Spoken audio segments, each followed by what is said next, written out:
ಶ್ರೀ ಗ್ರಂಥ ಮಹಾತ್ಮೆ ಶ್ರೀ ಗಣೇಶಾಯ ನಮಃ. ಶ್ರೀ ಗುರು ಸಿದ್ಧಾರೂಢಾಯ ನಮಃ. 4 ವೇದ, 6 ಶಾಸ್ತ್ರ, 18 ಪುರಾಣ, 28 ದಿವ್ಯ ಆಗಮಗಳ ಸರ್ವಸಾರಭೂತವಾದ ಶ್ರೀ ಸಿದ್ಧ ಪುರುಷನ ಈ ಪವಿತ್ರ ಚರಿತ್ರೆಯನ್ನು ನಿತ್ಯವೂ ಶ್ರದ್ಧೆಯಿಂದ ಓದುವ, ಕೇಳುವ, ಪೂಜಿಸುವ ಸರ್ವ ಭಕ್ತರಿಗೆ ಧರ್ಮ, ಅರ್ಥ, ಕಾಮ, ಮೋಕ್ಷಗಳು ಸಿದ್ಧಿಸುವವು. ಸರ್ವ ನಷ್ಟ ಕಷ್ಟಗಳು, ಸರ್ವ ಪಾಪ ತಾಪಗಳು, ಚೋರ ವೈರಿ ವಿಷ ಭೂತಾದಿ ಭೀತಿಗಳು ಬಯಲಾಗಿ ಸರ್ವದಾ ಸಕಲ ಸನ್ಮನ್ನಗಳಿಂದ ಕೂಡಿದ ಸುಖ ಸೌಭಾಗ್ಯಗಳು ಒದಗಿ ಬರುವವು. ಶ್ರೀ ಸಿದ್ಧ ಸದ್ಗುರುವನ್ನು ಕೃಪಾವರ್ಗಿಕ ಶ್ರವಣ ಮಾಡೋದರಿಂದ ಶಾಂತಿ, ದಾಂತಿ, ವಿವೇಕ, ಜ್ಞಾನ, ಸದ್ಭಕ್ತಿಗಳು ಸಂಪ್ರಾಪ್ತವಾಗುವು. ಈ ಗ್ರಂಥವನ್ನು ತನ್ನ ಇಷ್ಟ ದೇವತಾ ಮಂತ್ರದೊಡನೆ ಗಂಧ, ಅಕ್ಷತಾ, ಧೂಪ, ದೀಪ, ನೈವೇದ್ಯಗಳಿಂದ ಪೂಜಿಸಿ ಪ್ರತಿ ಅಧ್ಯಾಯದ ಪ್ರಾರಂಭದಲ್ಲಿ ಗ್ರಂಥ ಮಹಿಮೆಯನ್ನು ಪಠಿಸಿ ಸ್ಮರಿಸಿ ನಂತರ ಪಾರಾಯಣ ಮಾಡಿ ಮಂಗಳ ವಿಭೂತಿ ಪ್ರಸಾದಗಳನ್ನು ಸ್ವೀಕರಿಸುವುದು ಶಿಷ್ಟರ ಸಾಂಪ್ರದಾಯಿಕವಾಗಿದೆ. 4ನೇ ಅಧ್ಯಾಯ. ಶ್ರೀ ಗಣೇಶಾಯ ನಮಃ. ಶ್ರೀ ಸದ್ಗುರು ಸಿದ್ಧಾರೂಢಾಯ ನಮಃ. ಚಂದ ದಯೆಯರೊಳ ಜ್ಞಾನವನ್ನು ತೊಲಗಿಸಿ ಜ್ಞಾನ ಸೂರ್ಯನ ತೋರಿಸಿ ಗುರುವರನ್ನು ತಾ ಸಾಂಪ್ರದಾಯಕ್ಕನುಗಳಿಸಲಿ ನಟಿಸಿದ ಗುರುಗಳು ಶೋಧಿಸುವವರ ಬಹು ಸೇವೆ ತೋಷಿಸಿದವನು ವರ ಸ್ವರೂಪ ಜ್ಞಾನ ಪಡೆದು ಮುಮುಕ್ಷಗಳಿಗನುವಾದನು. ಶ್ರೀ ಸಿದ್ಧ ಸದ್ಗುರುನಾಥನೇ, ಯಾವ ನಿನ್ನಯ ದರ್ಶನೆಚ್ಚನೆಯಿಂದ ದೇವಾದಿಕರು ದಾರುಣವಾದ ತಪಸ್ಸು ಮಾಡುವರು ಮತ್ತು ಯಾವ ಚರಣ ತೀರ್ಥವು ತ್ರೈಲೋಕ್ಯ ಭಾವನವಾಗಿರುವುದು ಅಂತ ದಯಾಗಣನಾದ ಸಿದ್ಧರಾಜನೇ ನೀನಿರುವಿ. ಲೋಕದಲ್ಲಿ ಶಿಷ್ಯ ಸಂಪ್ರದಾಯವನ್ನು ಉಪದೇಶಿಸಬೇಕು ಎಂದು ನೀನು ಪೂರ್ಣಜ್ಞಾನಮಯವನಾಗಿದ್ದರೂ ಗುರು ಉದ್ದೇಶದಿಂದ ಹೊರಟಿರುವಿ. ಇರಲಿ, ಕಥಾನುಸಂಧಾನವೇನೆಂದರೆ, ಸಿದ್ಧನು ಏಕಾಏಕಿ ಹೊರಟು ಎಲ್ಲೆಲ್ಲಿ ಸಾಧು ಮಹಾತ್ಮರು ಇದ್ದಾರೆ ಎಂದು ಜನರನ್ನು ಕುರಿತು ವಿಚಾರಿಸುತ್ತಾರೆ.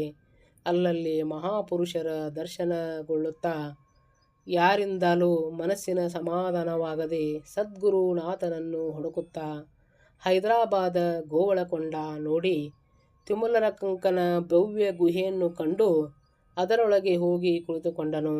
ಅಲ್ಲಿ ಧ್ಯಾನ ಮಾಡುತ್ತಾ ಬಹು ದಿವಸ ಶ್ರಮಿಸಿ ಚಿತ್ತೈಕಾಗ್ರತೆ ಪ್ರಸಾದದಿಂದ ಸದ್ಗುರು ದಕ್ಷಿಣ ದೇಶದಲ್ಲಿ ದಕ್ಷಿಣಾಮೂರ್ತಿ ಸಾಂಪ್ರದಾಯಿಕನಿರುವನೆಂದು ತಿಳಿಯಿತು. ಅಲ್ಲಿ ತನಗೆ ಗುರುಪ್ರಾಪ್ತಿಯಾಗುವುದೆಂದು ಚಿತ್ತದಲ್ಲಿ ತಿಳಿದು ಆ ಸ್ಥಾನ ಬಿಟ್ಟು ಹೊರಟು ಶ್ರೀಶೈಲ ಕ್ಷೇತ್ರಕ್ಕೆ ತೆರಳಿದನು. ಅಲ್ಲಿ ಸೂರ್ಯ ಸಿಂಹಸ್ಥಾನದ ಮಠಾಧಿಕಾರಿಯಾದ ಸ್ವಾಮಿಗಳಿಗೆ ನಮಸ್ಕರಿಸಿ ಜ್ಞಾನ ಸಾಧನವನ್ನು ಚಿತ್ತಶುದ್ಧಿ ಹೇಗಾಗಬೇಕೆಂಬುದನ್ನು ವಿಚಾರಿಸಿದನು. ಆಗ ಆ ಪ್ರಸಂಗದಲ್ಲಿ ಇಬ್ಬರು ಬಹಳ ಹೊತ್ತು ಸಂವಾದ ನಡೆಯಿತು. ಆಮೇಲೆ ಸ್ವಾಮಿಯವರು ಮನಸ್ಸಿನಲ್ಲಿ ವಿಚಾರಿಸುತ್ತಾರೆ, ಈ ಬಾಲಕನು ಬಹು ಜನ್ಮಗಳಿಂದ ಯೋಗ ಸಾಧನದಲ್ಲಿ ಪ್ರವರ್ತಿಸುತ್ತಿರುವಂತೆ ತೋರುತ್ತದೆ. ಆ ಸಂಸ್ಕಾರದಿಂದ ಈ ಜನ್ಮದಲ್ಲಿ ಬಾಲ್ಯದಿಂದಲೇ ಜ್ಞಾನ ಸಾಧನದಲ್ಲಿ ಪ್ರವೇಶಿಸುತ್ತಿರುವನು. ಹಾಗಲ್ಲದಿದ್ದರೆ ಈತನು ದೇವಾಂಶನಿರುವನು. ಹೀಗೆ ತಿಳಿದುಕೊಂಡು ಸಿದ್ಧ ಮುನಿಯನ್ನು ಬಹು ಆದರದಿಂದ ಪೂಜಿಸಿದರು. ಅಲ್ಲಿ ಪೂಜೆಯನ್ನು ಸ್ವೀಕರಿಸಿ ಸಿದ್ಧನು ಮುಂದಕ್ಕೆ ಹೊರಟನು. ಗುರುವು ಬ್ರಹ್ಮವೆತ್ತನು, ವೇದಾಂತ ಪಾರಂಗತನು ಇದ್ದು ಉಪನಿಷದರ್ಥವನ್ನು ಮುಮುಕ್ಷಗಳಿಗೆ ಸ್ಪಷ್ಟವಾಗಿ ತಿಳಿಸಬಲ್ಲವನಾಗಬೇಕು ಎಂದು ಹೀಗೆ ಮನಸ್ಸಿನಲ್ಲಿ ಅಂದುಕೊಳ್ಳುತ್ತಾ ಸಿದ್ಧನು ರಾಚೋಟಿ ಸ್ಥಾನದಲ್ಲಿ ಸಂಚರಿಸುತ್ತಾ ವೀರಭದ್ರಾದಿ ನವನಂದಿಗಳನ್ನು ನೋಡಿಕೊಳ್ಳುತ್ತಾ ದಕ್ಷಿಣ ದಿಕ್ಕಿಗೆ ಹೋದನು. ಪ್ರಾಪ್ತವಾದ ಶರೀರ ದುಃಖವನ್ನು ಮನಸ್ಸಿಗೆ ಹತಗೊಡದೆ ಅಣ್ಣಾದಿಗಳನ್ನು ವರ್ಜನೆಯಿಂದ ದೇಹವನ್ನು ದಂಡಿಸುತ್ತಿರುವನು. ಇದರಿಂದ ಸರ್ವ ವಾಸನಾ ತ್ಯಾಗವಾಗಿ ಚಿತ್ತಶುದ್ಧಿಯು ಸಹಜವಾಗಿ ಘಟಿಸಿತು. ಹೃದಯದಲ್ಲಿ ಸದ್ಗುರುವನ್ನು ಅಖಂಡವಾಗಿ ಧ್ಯಾನಿಸುತ್ತಾ ಕ್ಷೇತ್ರಗಳನ್ನು ನೋಡುತ್ತಾ ಹೋಗುತ್ತಿರುವಾಗ ಯಾವ ಸದ್ಗುರುವಿನ ಕೃಪೆಯಿಂದ ಸರ್ವಮಾಯ ನಿರಸನವಾಗುವುದೋ ಮತ್ತು ಸತ್ಯವಾದ ಬ್ರಹ್ಮವು ಪ್ರಕಾಶಿಸುವುದೋ ಆತನು ದರ್ಶನೋದ್ದೇಶದಿಂದ ಮನಸ್ಸಿನಲ್ಲಿ ಬಹು ತಳಮಳಿಸುತ್ತಿದ್ದನು. ಬಹು ತಾಪದಿಂದ ಸಿದ್ಧನೆನ್ನುತ್ತಾನೆ, ಸದ್ಗುರು ಯಾಕೆ ದರ್ಶನ ತೋರುವುದಿಲ್ಲ? ಹೇ ಸದ್ಗುರುನಾಥ, ಈ ಬಾಲಕನ ಮೇಲೆ ಕೃಪಾ ಮಾಡಿ ನಿನ್ನ ಸದ್ಗುಣ ರೂಪವನ್ನು ಕಣ್ಣಿಗೆ ತೋರಿಸುವನಾಗು. ಹೀಗೆ ಕಳವಳಿಸಿ ಮೂರ್ಛೆ ಬಂದು ಭೂಮಿಗೆ ಬಿದ್ದನು. ಆಗ ಅಂತರದಲ್ಲಿ ಸದ್ಗುರು ಬಂದು ತನ್ನನ್ನು ಅಲಂಘಿಸಿ, ಬಾಲ, ನೀನು ಧೈರ್ಯವನ್ನು ಬಿಡಬೇಡ ಎಂದು ಆಶ್ವಾಸನ ಕೊಟ್ಟಂತೆ ಆಯಿತು. ಸಿದ್ಧನು ಕಣ್ಣು ತೆರೆದು ನೋಡಲು ಯಾರೊಬ್ಬರೂ ಕಾಣಲಿಲ್ಲ. ಮರಳಿ ಭೂಮಿಗೆ ಬಿದ್ದು, ಹೇ ದಯಾಳು ಗುರುಮಾತೆಯೇ, ನನ್ನ ಅಂತಸ್ತನ್ನು ಎಷ್ಟೆಂದು ನೋಡುವೆ? ನಿನ್ನ ಮುಗ್ಧ ಮಗುವಾದ ನನ್ನ ಕಣ್ಣಿಗೆ ತಪ್ಪಿಸಿ ಎಲ್ಲಿ ಅಡಗಿದ್ದಿ? ತೀವ್ರವಾಗಿ ಬಂದು ನನಗೆ ದರ್ಶನವನ್ನು ಕೊಡು ತಂದೆ. ನಿನ್ನ ಚರಣಗಳನ್ನು ಕಾಣುವ ಆಶೆಯಿಂದ ಹಗಲು ರಾತ್ರಿ ನಾನು ವ್ಯಾಕುಲ ಚಿತ್ತನಾಗಿದ್ದೇನೆ. ಅನೇಕ ದೇಶಗಳನ್ನು ನಿನ್ನ ದೆಸೆಯಿಂದ ಸಂಚರಿಸಿದೆನು. ಇನ್ನಾದರೂ ನನ್ನ ಮೇಲೆ ದಯೆಯುಳ್ಳವನಾಗಿ ಬೇಗನೆ ಬಂದು ದರ್ಶನ ಕೊಡುವಂತನಾಗು. ನನ್ನ ಮಾಯಾಭಾಸವನ್ನು ನಿರಸನ ಮಾಡಿ ಬ್ರಹ್ಮಪಂಥವನ್ನು ತೋರಿಸು. ನಿನ್ನ ಹೊರತು ಅನ್ಯ ರಕ್ಷಕನಿಲ್ಲ ಎಂದು ನಿನಗೇನೆ ಶರಣು ಬಂದಿರುವೆನು. ನೀನು ನನ್ನನ್ನು ಬಿಟ್ಟು ಹಾಕಿದಿ ಎಂದರೆ, ಹೇ ಸದ್ಗುರುನಾಥನೇ, ಮತ್ಯಾರು ನನ್ನನ್ನು ಈ ಭವದಿಂದ ರಕ್ಷಿಸುವರು? ನೀನು ಇಲ್ಲಿ ನನಗೆ ದರ್ಶನ ಕೊಡದಿದ್ದರೆ ನಾನು ಇಲ್ಲಿಂದ ಮುಂದೆ ಹೋಗಲೊಲ್ಲೆನು. ನಿನ್ನ ಮೇಲೆಯೇ ಚಿತ್ತವನ್ನು ಇಟ್ಟು ನಾನು ನಿಶ್ಚಯವಾಗಿ ಪ್ರಾಣವನ್ನು ತ್ಯಜಿಸುವೆನು ಎಂದು ಈ ಪ್ರಕಾರ ಸಿದ್ಧನು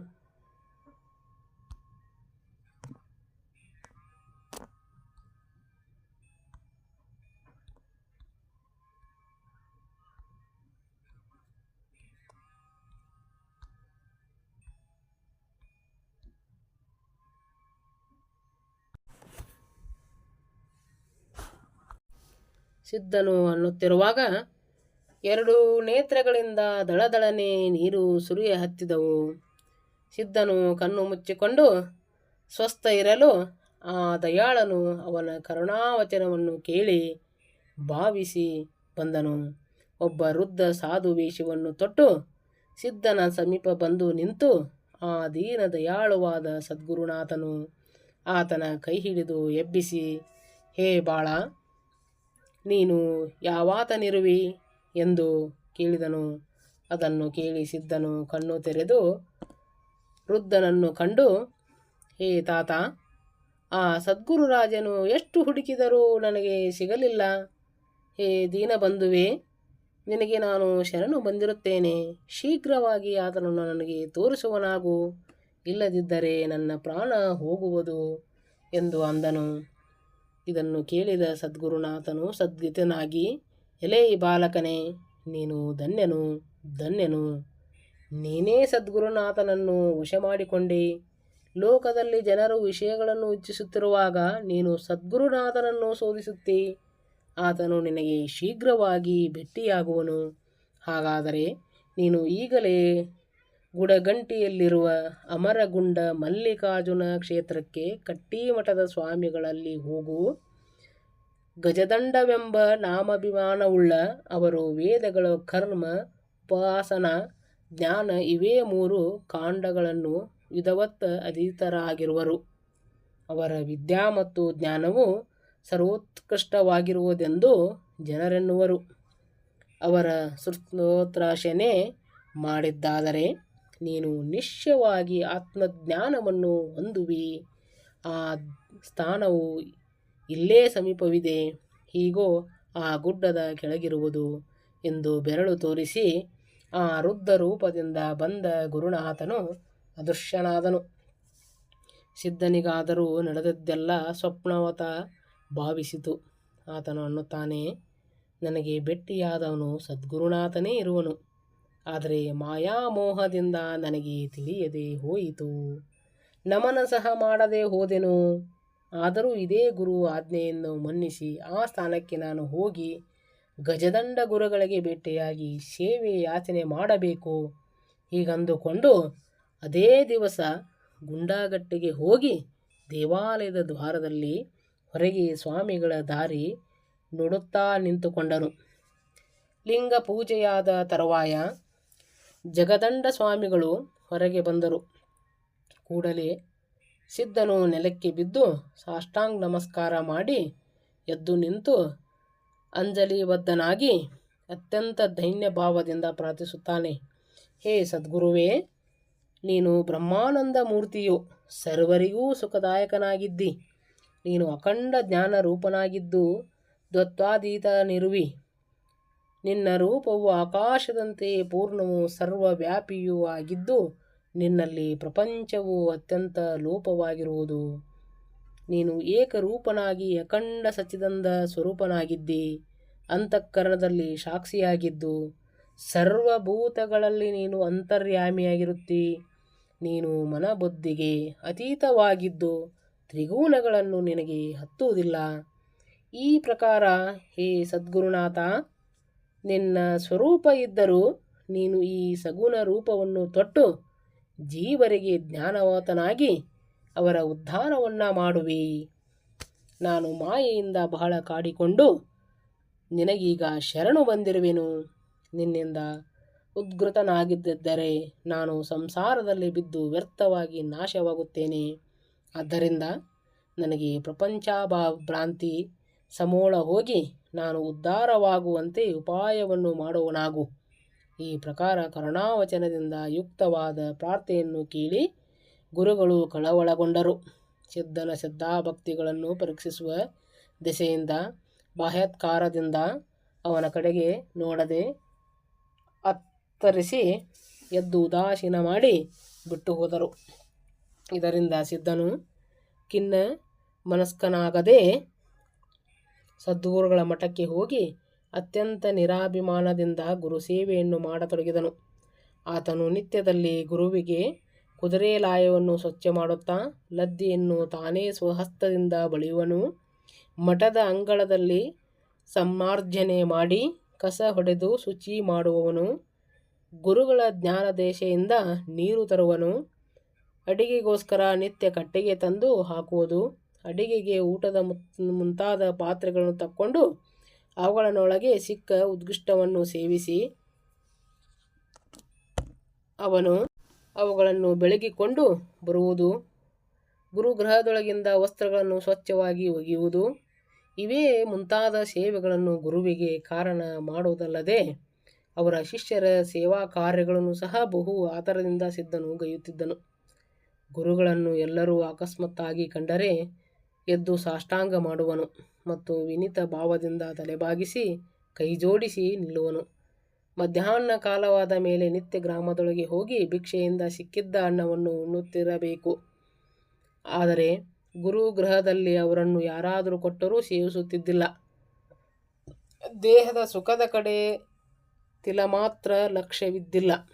ಅನ್ನ ವಸ್ತ್ರದ ಚಿಂತೆ ಮೊದಲೇ ಬಿಟ್ಟು ಇದ್ದು ಯಾರಾದರೂ ದಯಾಳುಗಳು ಕೊಟ್ಟರೂ ವಸ್ತ್ರಗಳನ್ನು ಪರಿಗ್ರಹಿಸುತ್ತಿದ್ದಿಲ್ಲ. ನಿತ್ಯದಲ್ಲಿಯೂ ಮಠದ ಗುರುಗಳು ಶಾಸ್ತ್ರವನ್ನು ಹೇಳುತ್ತಿರುವಾಗ ಸಿದ್ಧನು ಬಹು ಆದರಿಂದ ಶ್ರವಣ ಮಾಡುತ್ತಿದ್ದನು. ಒಂದು ದಿನ ಗಜದಂಡ ಸ್ವಾಮಿಯವರು ಸಭೆಗೆ ಸಕಲ ಶಾಸ್ತ್ರಗಳಲ್ಲಿ ನಿಪುಣನಾದ ಸುಬ್ಬಯ್ಯ ಶಾಸ್ತ್ರಿ ಎಂಬ ಒಬ್ಬ ಬ್ರಾಹ್ಮಣ್ಯ ಪಂಡಿತನನ್ನು ಪ್ರಾಪ್ತನಾಗಿ ಸಭಿಕರನ್ನು ಕುರಿತು ಉಪನಿಷತ್ ಈ ಶಬ್ದಕ್ಕೆ ಅರ್ಥ ಮಾಡುವವರೇ ಈ ಧರೆಯೊಳಗೆ ಯಾರೂ ಇಲ್ಲ. ಹೀಗಿರುತ್ತಾ ಆ ಪಠಿಸುವುದಕ್ಕೆ ಅಧಿಕಾರಿ ಯಾರಿರಬೇಕು ಎಂದು ನುಡಿದುದನ್ನು ಕೇಳಿ ಸಭಾಸದರೆಲ್ಲ ಚಕಿತರಾದರು. ಸ್ವಾಮಿಗಳು ಈಗ ವಾಕ್ಯವನ್ನು ಕೇಳಿ ಈತನು ವಿದ್ಯೆಯಿಂದ ಉನ್ಮತ್ತನಾಗಿರುವವನು, ಇವನ ಗರ್ವ ಹರಣ ಮಾಡಬೇಕೆಂದು ಆಲೋಚಿಸಿದರು. ಅಷ್ಟರಲ್ಲಿ ಸಿದ್ಧನಾಥನು ಎದ್ದು ಬಂದು ವಿನೀತ ಭಾವದಿಂದ ಸದ್ಗುರುಗಳ ಮುಂದೆ ಕೈಜೋಡಿಸಿ ನಿಂತು, ಏ ಮಹಾಸ್ವಾಮಿ, ನನ್ನ ವಿನಂತಿಯನ್ನು ಪರಾಮರ್ಶಿಸಬೇಕು. ನನಗೆ ತಾವು ಆಜ್ಞೆಯನ್ನು ಕೊಟ್ಟಿದ್ದಾದರೆ ಈ ಶಾಸ್ತ್ರೀಯ ನುಡಿದ ವಚನವನ್ನು ನಾನು ಖಂಡನ ಮಾಡುವೆನು ಎಂದು ಹೇಳಿದ್ದು ಕೇಳಿ ಗುರುಗಳು ಸಿದ್ಧನಿಗೆ ಆಜ್ಞೆಯನ್ನು ಕೊಟ್ಟರು. ಆಗ ಸಿದ್ಧನು ಶಾಸ್ತ್ರಿಯನ್ನು ಕುರಿತು ಉಪನಿಷತ್ ಶಬ್ದದಿಂದ ಬ್ರಹ್ಮಾತ್ಮರುಗಳಿಗೆ ಪೂರ್ಣ ಐಕ್ಯತೆಯು ಹೇಳಲ್ಪಡುತ್ತದೆ. ಇದಕ್ಕೆ ಬ್ರಹ್ಮವಿದ್ಯೆ ಎಂದು ಅನ್ನುವರು. ಯಾಕೆಂದರೆ ಉಪನಿಷತ್ ವಾಕ್ಯಗಳಿಂದ ಅಂತಃಕರಣದಲ್ಲಿ ಐಕ್ಯಬೋಧ ಉಂಟಾಗುವುದು. ಆದ್ದರಿಂದ ಉಪನಿಷದ್ವಾಣಿಯು ಬ್ರಹ್ಮವಿದ್ಯೆ ಎಂದು ಹೇಳಲ್ಪಟ್ಟಿತು ಎಂದು ಅಂದುದನ್ನು ಕೇಳಿ ಶಾಸ್ತ್ರಿಯು, ಉಪನಿಷತ್ತುಗಳಿಗೆ ವಿದ್ಯೆ ಎಂದು ಹೇಗನ್ನಬೇಕು ಎಂದು ಕೇಳಿದ್ದಕ್ಕೆ ಸಿದ್ಧನು, ಉಪನಿಷತ್ತುಗಳೇ ಸತ್ಯವಾದ ವಿದ್ಯೆಯು, ಯಾಕೆಂದರೆ ಮುಮುಕ್ಷಗಳು ಇಂದ್ರಿಯ ದಮನದಿಂದ ಶುದ್ಧ ಚಿತ್ತಯುಕ್ತರಾಗಿ ಗುರುಮುಖದಿಂದ ಉಪನಿಷದ್ ವಾಕ್ಯಗಳನ್ನು ಶ್ರದ್ಧೆಯುಳ್ಳವರಾಗಿ ಕೇಳಿದಾಕ್ಷಣ ಅವರಿಗೆ ಆತ್ಮಜ್ಞಾನ ಪ್ರಕಾಶಿಸುತ್ತದೆ. ಇದರಿಂದ ಅವರ ಅವಿದ್ಯಾ ನಿರಸನವಾಗುವುದು. ಆದ್ದರಿಂದ ಉಪನಿಷತ್ತುಗಳನ್ನು ವಿದ್ಯಾ ಅನ್ನಲ್ಪಡುವುದು. ಉಪನಿಷತ್ ಮತ್ತು ಜ್ಞಾನ ಶಬ್ದ ಇವೆರಡಕ್ಕೂ ಒಂದೇ ಅರ್ಥವು, ಯಾಕೆಂದರೆ ಜೀವನ ವಿದ್ಯಾನಿರಸನ ಮಾಡುವ ಎರಡರ ಪರಿಣಾಮವೂ ಒಂದೇ ಆಗಿರುತ್ತದೆ. ಸರ್ವ ಜೀವಿಗೂ ಜ್ಞಾನಕ್ಕೆ ಅಧಿಕಾರಿಗಳು.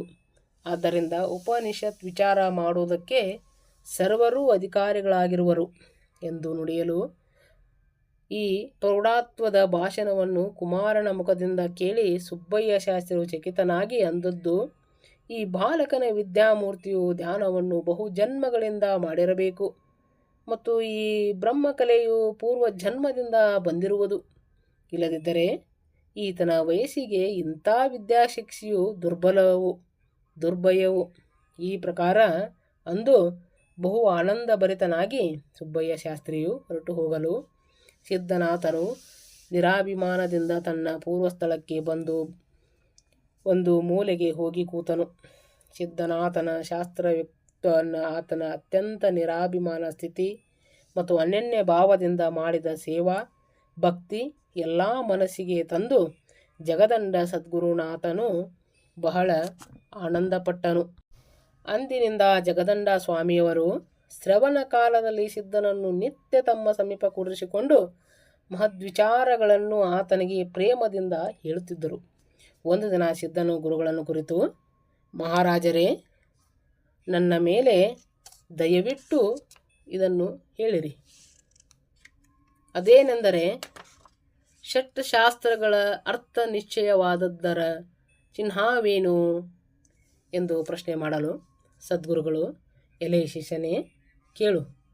ಷಟ್ ಶಾಸ್ತ್ರಗಳ ಅರ್ಥವು ಸಾಧನದಿಂದ ನಿಶ್ಚಯವಾದವನ ಚಿಹ್ನೆ ಯಾವುದೆಂದರೆ, ಆತನಿಗೆ ಸಂಶಯ ವಿಪರೀತ ಭಾವನೆಗಳು ರಹಿತವಾದ ಬ್ರಹ್ಮಾತ್ಮ ಭಾವವು ಪ್ರಾಪ್ತವಾಗುವುದು ಎಂದು ಉತ್ತರ ಕೊಡಲು ಸಿದ್ಧನು, ಅಹಂ ಆತ್ಮ ಈ ದ್ವೈತ ವಿದ್ಯೆಯಲ್ಲಿ ಐಕ್ಯತ್ವವು ಹೇಗೆ ಘಟಿಸುವುದು ಎಂದು ವಿನಯ ಭಾವದಿಂದ ಕೇಳಲು ಗುರುಗಳಂದದ್ದು, ಜೀವನಿಗೆ ದೇಹದಲ್ಲಿ ಎಲ್ಲಿ ತನಕ ಆತ್ಮ ಬುದ್ಧಿ ಇರುವುದು ಅಲ್ಲಿ ತನಕ ದ್ವೈತದ ಭಾವಿಸಿರುವುದು.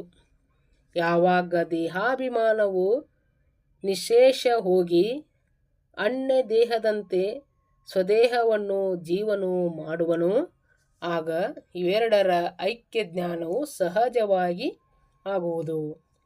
ಆಗ ಸಿದ್ಧನು ಪುನಃ ಗುರುಗಳಿಗೆ ವಿಚಾರಿಸುತ್ತಾನೆ, ಹೇ ಸದ್ಗುರುನಾಥ, ಸರ್ವ ಪ್ರಪಂಚವೂ ನಮಗೆ ಪ್ರತ್ಯಕ್ಷವಾಗಿರುತ್ತದೆ. ಇದೆಲ್ಲ ಮಿಥ್ಯೆ ಎಂದು ಹೇಗನ್ನಬೇಕು? ಅದನ್ನು ಗುರುಗಳು ಹೇಳಿ ಶಿಷ್ಯನೇ, ಈ ಪ್ರತ್ಯಕ್ಷ ಇಂದ್ರಿಯ ವ್ಯಾಪ್ತಿಯು ವೃತ್ತಿ ವ್ಯಾಪ್ತಿಯೋ ಅಥವಾ ಚೈತನ್ಯ ವ್ಯಾಪ್ತಿಯೋ? ಇಂದ್ರಿಯ ವ್ಯಾಪ್ತಿ ಎಂದರೆ ಇಂದ್ರಿಯಗಳು ಜಡವಿದ್ದು ಜಡಭೂತಗಳಿಂದ ವ್ಯಾಪಿಸಲಾರವು. ವೃತ್ತಿ ವ್ಯಾಪ್ತಿ ಎಂದರೆ ಜ್ಞಾನವಾಗುವುದು ಅಸಂಭವವು. ಹೇಗೆ ಘಟದ ಮೇಲೆ ಹಾಕಲ್ಪಟ್ಟ ವಸ್ತ್ರಕ್ಕೆ ಘಟಜ್ಞಾನವಾಗಲಾರದೋ ಹಾಗೆ ಘಟವನ್ನು ವ್ಯಾಪಿಸಿದಂಥ ಜಡವೃತ್ತಿಗೆ ಘಟಜ್ಞಾನವಾಗಲಾರದು. ಚೈತನ್ಯ ವ್ಯಾಪ್ತಿಯಿಂದ ಭೂತಗಳು ಪ್ರತ್ಯಕ್ಷವಾಗುತ್ತವೆ ಎಂದರೆ ವಿಷಯ ಮತ್ತು ವೃತ್ತಿಗತ ಚೈತನ್ಯ ಏಕವಿರುವುದರಿಂದ ಕೂಡಲೇ ಐಕ್ಯ ಜ್ಞಾನವು ಸಂಭವಿಸಬೇಕಾದೀತು. ಹಾಗಾಗುವುದಿಲ್ಲವಾದ್ದರಿಂದ ಚೈತನ್ಯ ವ್ಯಾಪ್ತಿಯು ಅಸಂಭವವು. ಹಾಗಾದರೆ ಪ್ರಪಂಚವು ಅಧ್ಯಾಸವೆಂದು ಹೇಳುವೆಯಾದರೆ ಅಧ್ಯಾಸವೆಂಬುದು ಭ್ರಮೆ.